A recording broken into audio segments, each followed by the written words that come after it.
मी वसंत राऊत, आता माझं वय 85 आहे. मी एक निवृत्त बँक अधिकारी आहे. मला फक्त एकच गोष्टीचं सांगायचं आहे की ही 4 माणसं जी आहेत यांना त्यांनी चांडाळ चौकडी म्हणून संबोधलेले चुकीचं आहे. सगळे खानदानी लोक आहेत आणि मी त्यांच्या सगळ्या आजोबांपासून ओळखतो.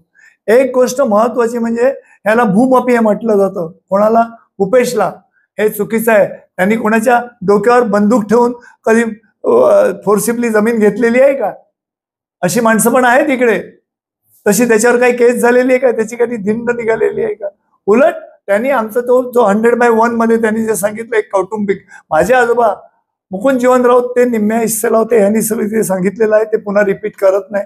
ते चुकीचं त्यांनी फेरफार करून 14 की 15 साली ते फेरफार करून ते सगळं आमची नावं काढलेली होती. ती ह्यांनी आम्हाला मदत केली आणि म्हणून आम्हाला माहिती होतं आमची जमीन आहे, पण ती किती जमीन आहे ती माहिती नव्हतं, क्षेत्र माहिती नव्हतं, ते ह्यांनी शोधून आम्हाला मदत केली.